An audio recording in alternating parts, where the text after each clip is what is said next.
Refraction of light through a glass slab. Now this is another important topic. Here I have drawn this slab, rectangular slab A, B, C, D. Let this ray KL is incident at an interface AB separating air and glass at an angle of incidence I1. And since this is going from rarer to denser medium, so it will bend toward the normal at an angle of refraction R1, and it is again incident at another interface separating glass and air at an angle of incidence I2 and refracted at angle R2. Let us consider we have placed this mirror in order to prove the principle of reversibility.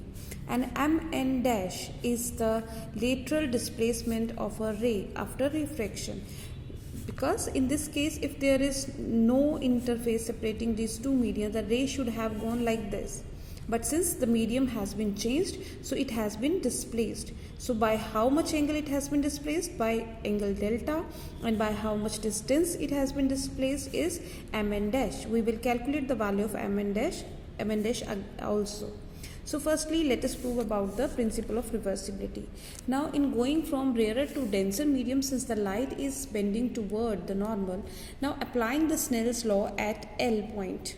We know that according to Snell's law, product of refractive index and sine of angle is constant. That is, in this case, the refractive index is mu A and angle is I1. So we can write that mu A sine of I1 is equal to, another medium is mu G and angle is R1. That is equal to mu G sine of R1. So accordingly we can write sine I1 divided by sine R1 is equal to mu G by mu A, and this can be written as mu A to G, since light is going from A to G. And we can use this principle. I have already taught you that when this is here it is A, the lower denominator of the ratio is also A. Okay, now give it number 1. Now applying the Snell's law at this point, M point. Now in this case the refractive index is mu G and angle is I2. So we'll write as mu G at M, and this was at L. Okay, mu G sine of I2 is equal to mu A sine of R2. Right, now rewriting it as sine of I2 divided by sine of R2 is equal to mu A by mu G, which is equal to, what should I write here? I will write G up and A down. That is mu G A, since light is going from G to A, glass to air. So give it number 2. Now to prove that principle of reversibility, according to principle of reversibility, if I place a mirror here, the path of ray will be exactly same as it is doing earlier. So now applying the Snell's law at M for this ray, which is going from N to M and then M to L. At this point when we apply, this is refractive index is mu A. So this is mu A, angle is sine R2. Angle is sine R2 is equal to, it is going to glass. So this is mu G and angle is sine I2. Mu G into sine of I2. Okay, so rewriting it as, we can write as sine R2 divided by sine I2 is equal to mu G upon mu A, which is equal to A mu G, number 3. Now multiplying the number 3 and number 2. Okay, so we'll be having sine I2 by sine R2.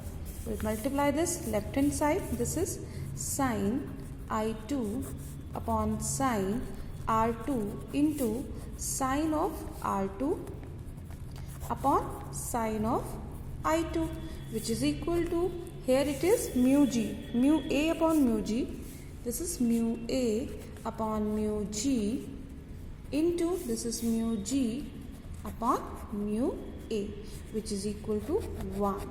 So we can say that A mu G into mu G mu A is equal to 1, or A mu G is equal to 1 upon G mu A, means the refractive index will be reversed. For example, if the refractive index for glass is 3/2, then refractive index of air with respect to glass will be 2/3.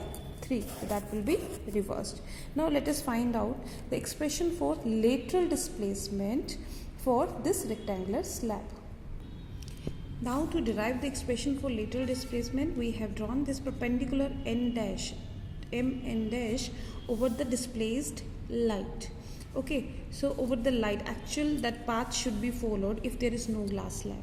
Now this angle delta is known as the angle of displacement. This lateral displacement R1 is the refractive angle and R2 is the angle of refraction or emergence, angle of emergence. Okay, now in triangle LMN dash, in triangle LMN dash, okay, LMN dash, since this is perpendicular, so this LN dash will be base, LM will be hypotenuse and MN dash will be perpendicular.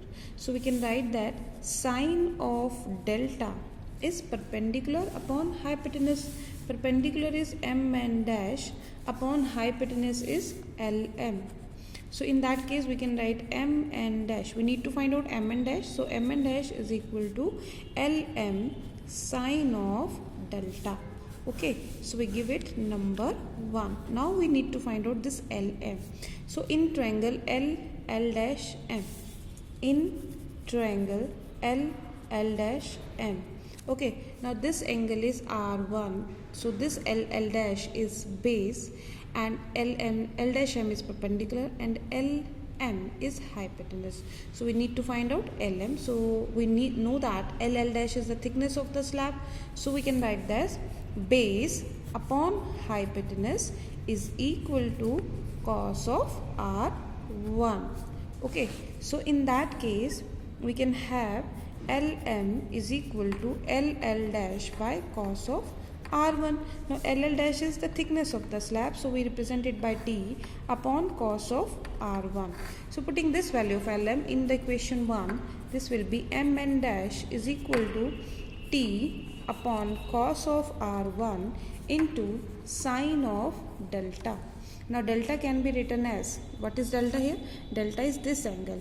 Now this whole angle is I1, so this whole angle should also be I1. So if we want to write only this angle, we will be having delta is equal to I1 minus R1. Delta is equal to I1 from whole, this R1 will be subtracted. So we can write instead of delta, that is I1 minus R1. So we'll write here MN dash, which is the lateral displacement, is given by T by cos of R1 into sine of I1 minus R1. So this is the expression for the lateral displacement of a ray on going from one medium to another.